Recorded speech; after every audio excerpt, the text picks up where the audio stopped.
নমস্কার বন্ধুরা, welcome to cricket and football hub. তো বন্ধুরা, এই ভিডিওতে তোমাদের মধ্যে বেশ কয়েকটা গুরুত্বপূর্ণ আপডেট নিয়ে আলোচনা করার আছে, সেহেতু ভিডিওটা একটুও না স্কিপ করে তোমাদের পুরোটা দেখার অনুরোধ থাকলো। আর তোমরা যারা আমাদের এই চ্যানেলে প্রথমবার এসেছো তারা কিন্তু অবশ্যই ভিডিওতে লাইক দিয়ে চ্যানেলটা সাবস্ক্রাইব করে রেখো, কারণ তুমি কিন্তু এখানে তোমার প্রিয় দলের সমস্ত রকম খেলার খবর সবার আগে পেয়ে যাবে। তো চলো আর দেরি না করে আজকের ভিডিওর মেইন টপিকগুলো নিয়ে আলোচনা শুরু করা যাক। সো ফার্স্ট অফ অল, যদি মোহামেডান স্পোর্টিংয়ের বিষয় নিয়ে কথা বলা যায়, তো তোমরা জানো বর্তমানে দাঁড়িয়ে মোহামেডান স্পোর্টিংয়ের অবস্থাটা কিন্তু খুবই খারাপ, কারণ ইনভেস্টার গোষ্ঠীর সাথে রীতিমতন তাল মিলিয়ে চলতে ব্যর্থ হয়েছে মোহামেডান স্পোর্টিংয়ের কর্মকর্তারা।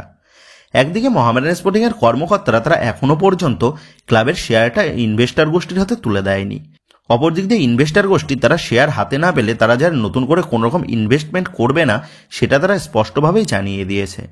একদিকে আইএসএল এর সমস্ত ম্যানেজমেন্টই আসন্ন মৌসুমের দল গঠনের বিষয়ে জোর কদমে কাজ করা শুরু করে দিয়েছে ট্রান্সফার মার্কেটে।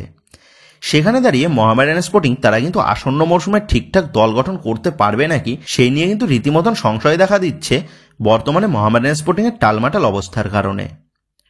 তবে এই মুহূর্তে দাঁড়িয়ে সকল মোহামেডান স্পোর্টিং সমর্থকদের জন্য যে বড় একটা সুখবর বেরিয়ে এসেছে সেটা হচ্ছে সৌরভ গাঙ্গুলি তিনি কিন্তু আসন্ন মরশুমে মোহামেডান স্পোর্টিং এর জন্য সৌদির এক ইনভেস্টরের সাথে কথাবার্তা বলছে।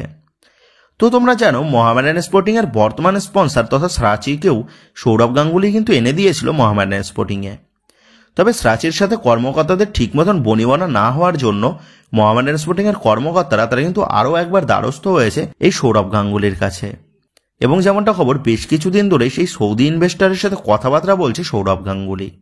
সেক্ষেত্রে শেষ পর্যন্ত গিয়ে দাদার ব্যাটে বলে ঠিক মতন কানেক্ট হলে আসন্ন মৌসুমে সৌদির কোনো ইনভেস্টরকে কিন্তু আমরা দেখতে পেতে চলেছি মোহামেডান স্পোর্টিং ক্লাবকে ইনভেস্টমেন্ট করতে।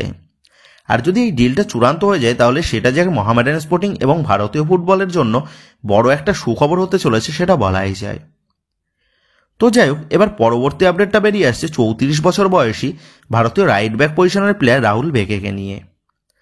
আসন্ন ট্রান্সফার উইন্ডোর জন্য এই রাহুল বেকে কিন্তু এখন ট্রান্সফার মার্কেটে হট ডিল, কারণ রাহুল বেকেকে দলে নেওয়ার জন্য আসরে নেমেছে বাংলার দুই প্রধান ইস্টবেঙ্গল ও মোহনবাগান।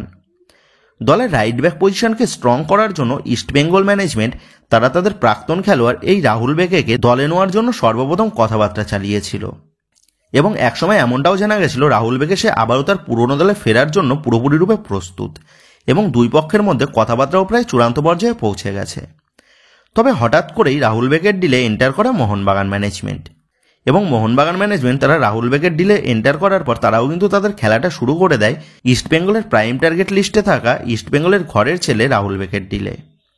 তবে এবার প্রশ্ন হচ্ছে রাহুল বেকে সে কোন দলে যোগ দেবে, ইস্টবেঙ্গল নাকি মোহনবাগান? তো এই রাহুল বেকের ডিলটা বর্তমানে যে পরিস্থিতিতে দাঁড়িয়ে রয়েছে সেটা হচ্ছে রাহুল বেকে চাইলেই সে যে বেঙ্গালুরু এফসি দল ছাড়তে পারবে তেমনটা নয়, কারণ রাহুল বেকের সাথে বেঙ্গালুরু এফসির এখনও চুক্তি বাকি রয়েছে। তবে বেঙ্গালুরু এফসি তারা কিন্তু রাহুল বেকেকে ট্রান্সফার মার্কেটে অ্যাভেলেবেল করতে চায়, কিন্তু রাহুল বেকের ডিলে তখনই বেঙ্গালুরু এফসি গ্রিন সিগন্যাল দেবে যখন বেঙ্গালুরু এফসি তারা রাহুল বেকের রিপ্লেসমেন্ট প্লেয়ার দলে নিতে পারবে। আর বেঙ্গালুরু এফসি তারা ইতিমধ্যেই বেশ কিছু প্লেয়ারের সাথে কথাবার্তাও শুরু করে দিয়েছে রাহুল বেকের রিপ্লেসমেন্ট হিসাবে। তবে এবার সবথেকে গুরুত্বপূর্ণ বিষয় হচ্ছে রাহুল বেকে সে কিন্তু ইস্টবেঙ্গল ম্যানেজমেন্টের প্রাইম টার্গেট। অপরদিকে আবার মোহনবাগান ম্যানেজমেন্ট তারা কিন্তু রাহুল বেকেকে সেকেন্ড চয়েস হিসাবে টার্গেট করেছে। যদি মোহনবাগান ম্যানেজমেন্ট তারা তাদের ফার্স্ট চয়েসের ডিলটা হাতছাড়া করে ফেলে তখন কিন্তু রাহুল বেকের ডিলে অল আউট যাবে বাগান ম্যানেজমেন্ট। তবে অ্যাজ অফ নাও রাহুল বেকের ডিলে কিন্তু ইস্টবেঙ্গল তারা কিন্তু অনেকটাই ফ্রন্ট রেসে রয়েছে।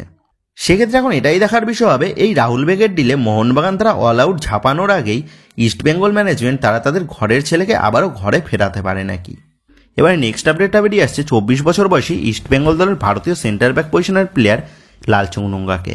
1.6 কোটি টাকা মার্কেট ভ্যালুর এই ভারতীয় ডিফেন্ডার লালচুংনুঙ্গা সে কিন্তু 2023 মরশুম থেকেই ইস্টবেঙ্গল দলের সাথে যুক্ত রয়েছে।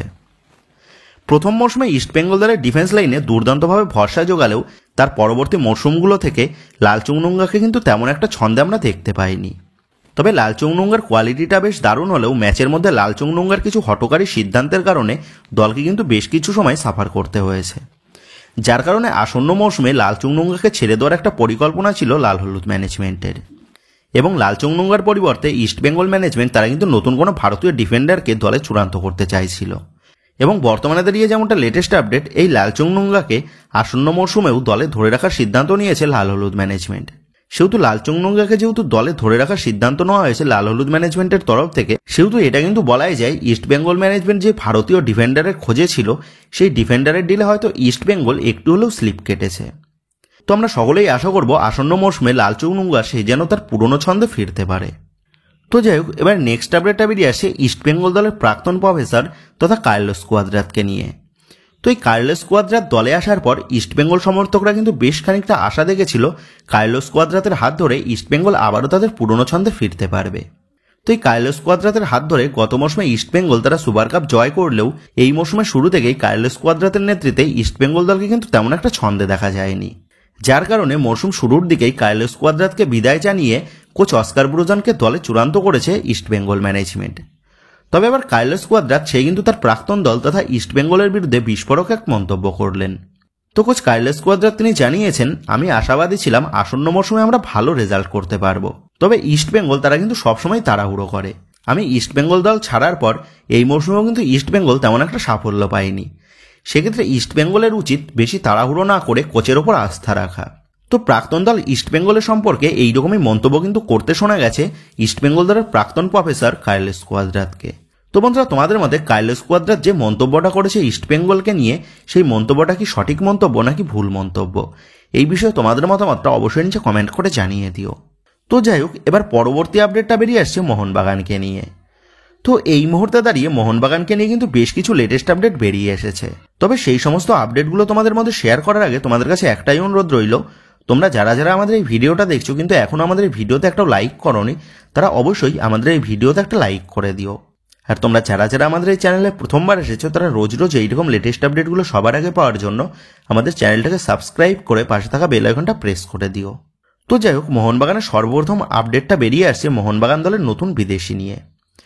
তোমরা জানো আসন্ন মৌসুমে মোহনবাগান দলে দুজন নতুন বিদেশি আসতে চলেছে, এটা কিন্তু পুরোপুরি রূপে কনফার্ম, যাদের মধ্যে প্রথম বিদেশি হিসাবে রবসান রবিনও কিন্তু প্রায় চূড়ান্ত হওয়ার পথে রয়েছে মোহনবাগান দলে। তবে দলের দ্বিতীয় বিদেশি কে হবে বা কোন পজিশনের জন্য দ্বিতীয় বিদেশি চূড়ান্ত করতে চাইছে বাগান ম্যানেজমেন্ট, সেই নিয়ে কিন্তু এতদিন পর্যন্ত কোনোরকম কংক্রিট আপডেট পাওয়া যায়নি। তবে বর্তমানে দাঁড়িয়ে মোহনবাগান দলের দ্বিতীয় বিদেশি কে হবে সেই নিয়ে কিন্তু বড়সড় আপডেট বেরিয়ে এসেছে। তো যেমনটা জানা গেছে, মোহনবাগান ম্যানেজমেন্ট একজন ক্রিয়েটিভ মিডফিল্ড পজিশনের বিদেশির সাথে কথাবার্তা বেশ খানিক দূর এগিয়ে ফেলেছে। তো সেই বিদেশিটা মেনলি সিডিএম পজিশনের প্লেয়ার, তবে সিডিএম পজিশনের পাশাপাশি সে অ্যাটাকিং মিডফিল্ড পজিশনেও সমান দক্ষতায় খেলতে অভ্যস্ত। দলের প্রয়োজনে সিডিএম পজিশনের পাশাপাশি অ্যাটাকিং মিডফিল্ড পজিশনেও তাকে কিন্তু ব্যবহার করার জন্য কোচ হোসে মলিনা তিনি পার্সোনালি এই বিদেশিকে দলে নেওয়ার বিষয়ে ম্যানেজমেন্টকে জানিয়েছে, এবং কোচ হোসে মলিনার পরামর্শ মতনই সেই বিদেশির সাথে বেশ কিছুদিন ধরে কিন্তু কথাবার্তা শুরু করে দিয়েছে বাগান ম্যানেজমেন্ট। এবং যেমনটা খবর, সেই বিদেশির ডিলটা কিন্তু বেশ পজিটিভভাবেই এগোচ্ছে মোহনবাগান ম্যানেজমেন্টের সাথে। সেহেতু সবকিছু ঠিকঠাক থাকলে আসন্ন মৌসুমে মোহনবাগান জার্সিতে একজন হাই প্রোফাইল ক্রিয়েটিভ বিদেশি মিডফিল্ডারকে আমরা দেখতে পেতে চলেছি। এবং যেমনটা আপডেট, এই প্লেয়ারকে যদি চূড়ান্ত করতে পারে বাগান ম্যানেজমেন্ট, তাহলে কিন্তু এই বিদেশি সাইনিংটা এই মৌসুমের আইএসএল এর সবথেকে বড় চমক হতে চলেছে।